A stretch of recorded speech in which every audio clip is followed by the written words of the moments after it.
I've chosen 9 psychological biases that can completely ruin your startup unless you keep them in check. Now, I've chosen these specific 9 because I've fallen victim to every single one of them. So I'm going to move through these pretty quickly. But as we're going through them, I want you to approach them with an open mind.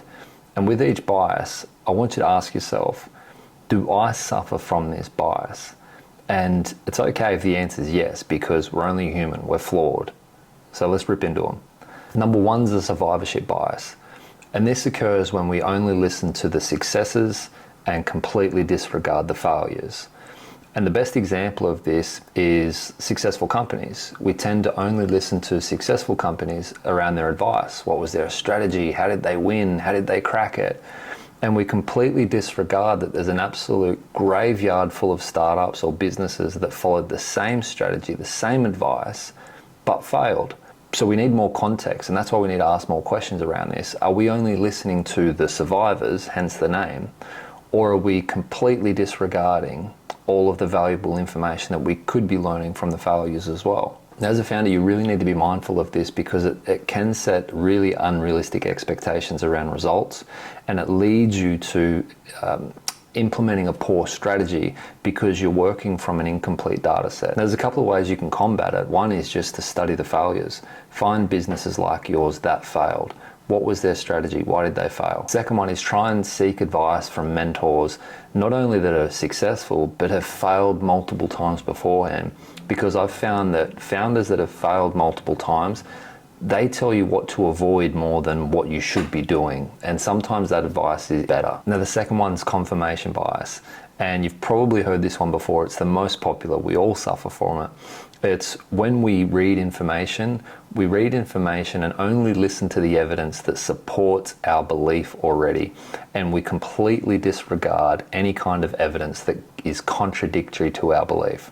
A perfect example of this is like only listening to customers that tell us what we want to hear, tell us that the product's great, tell us that this works fine, and we completely disregard customers that tell us that maybe, oh, this isn't working the way it should, or I'd prefer to see it if it did this, because it's not confirming our beliefs. We believe our product's great and everything's good. But this bias, it really leads to missed opportunities because you're so narrowed focused in your thinking and your vision, and it squashes any room for innovation.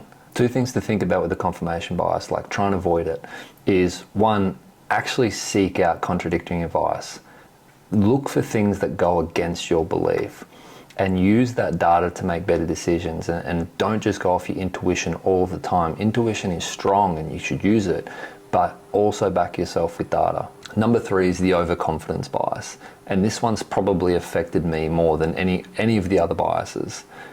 And this stems from an inflated belief in your own ability or your own knowledge. Now, as a founder, you need to have like a conviction that you are good enough to do it and you can do it.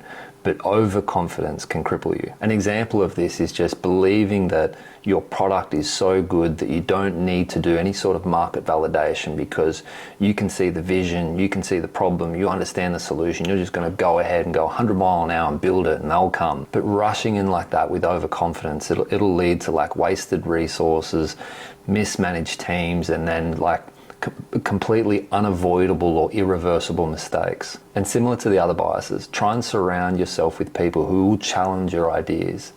And more than that, test your assumptions with real feedback. Number 4 is the authority bias. And this one probably affected me a lot more in my earlier career when I was younger. And this bias involves overvaluing the opinion of perceived experts or people in authoritative positions or people with money. An example is you might follow the advice of like a high profile investor who's never really had anything to do with your market, your product, your industry, but they give you some generic advice, and because they're a person of authority, you listen to it. And sometimes without some nuances and context with these pieces of advice, it can be more detrimental than helpful. So remember, not all advice is going to be applicable to you, your business, the stage you're in, where you're at. So try not to just blindly follow advice from authority figures. But much like the other biases, try and surround yourself with people that offer different perspectives and take the advice and be critical with it, and try and evaluate how it makes sense to you and your business and where you're at and whatever stage you're in. then try and make sense of the advice. The sunk cost fallacy. Now, this is probably the biggest mistake I see really early stage founders or first time founders get into. This bias leads you to continually invest into something, even though it may not be working, because you've already sunk a heap of money into it, or a heap of time, or a heap of resources. And this could be true from like a startup company level, but it could be also true on a product level within a company, or within a certain functionality of a product. Just because you've put a bit of time and money and effort into it doesn't mean you have to keep pursuing it. It's okay to pivot, it's okay to move, it's okay to shut the project down completely. And you need to be mindful of this one, because this, above all else, prevents you from cutting your losses, adapting, iterating, refining your process, moving faster, which is going to be critical for your startup success. The best advice I've ever heard for this is try and evaluate projects on future potential, not past investment, and then set clear metrics of what's success and what's failure before the project starts. So as you're moving through the project, you can clearly see halfway through or 3/4 of the way through, if you've given yourself a time frame and a clear signal of what's going to be success and what's going to be failure. Then at the end of the project, you know, okay, 3 months, if we can't hit X, deemed a failure, we can move on, iterate, try something else. Optimism bias. Now, this one still haunts me to this day because you completely overestimate the likelihood of success and completely underestimate the elements of risk. Being optimistic is like saying, build it and they will come. This product's going to sell itself. It's so good, it's just going to sell itself. Now, excessive optimism will just lead to poor planning, because you think it's just going to be so great, it's going to work out, and then completely unmet results at the end. 2 things you can do to combat this. Develop a plan for worst case scenario, so you actually feel what it's going to be like.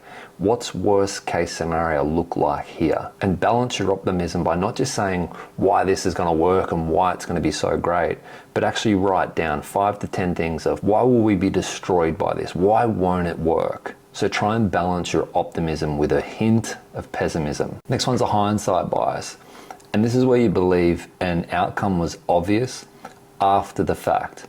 And you can imagine how this leads just like to like an overconfidence in decision making. And this could be something as simple as all of your early wins in the early phase of your startup is you look back and go, there was no external factors, there was no luck in that, it was all us. You can see how this would then lead to, 1, the hindsight bias, but 2, an overconfidence bias as well. Because it takes away the ability to learn from, 1, your good decision making process, but 2, maybe your bad decision-making process. Maybe a lot of it was luck.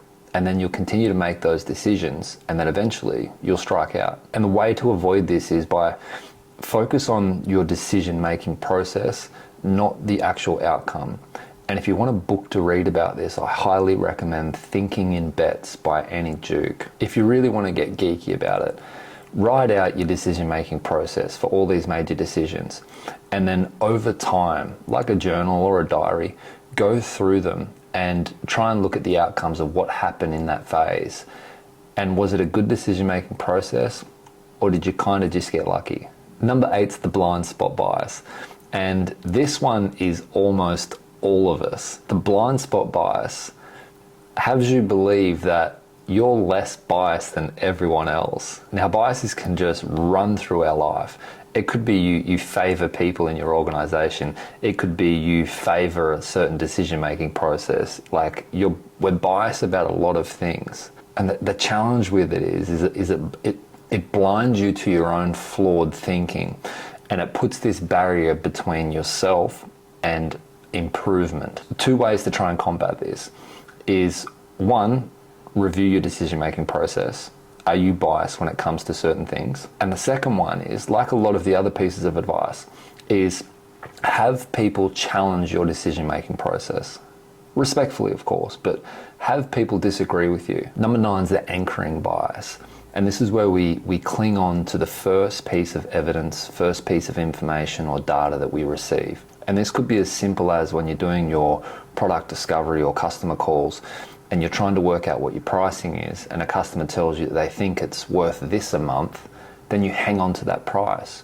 Or maybe when you're trying to sell a car, someone might say, I think it's worth $20,000. And you anchor yourself at that $20,000. Now, this obviously leads to suboptimal decisions because you're basing it on either irrelevant data or completely outdated data. And the way to avoid this is completely revisit your data set, completely revisit all the new information, all the new evidence that you're acquiring as you go through whatever process, and try and formulate a new decision. Now, the way you can combat this is always revisit your assumptions and try and keep updating your decision-making process based on the new information or new data that you have available. And like all of the other biases, try and get different reference points to help you make a better decision. And those are the 9 biases that have completely affected my life. I'm sure they've affected yours, but I think the biggest thing with these biases is just becoming aware of them. If you can be aware that you are overconfident with a lot of things, if you can be aware that you do have an anchoring bias with your first piece of information, just the awareness alone is kind of enough to mitigate it. If you really enjoyed hearing these 9 different biases, I'd love for you to subscribe to the channel. I've got a lot more information, a lot more advice like this kind of stuff, but it's more about helping you grow through an early stage startup phase.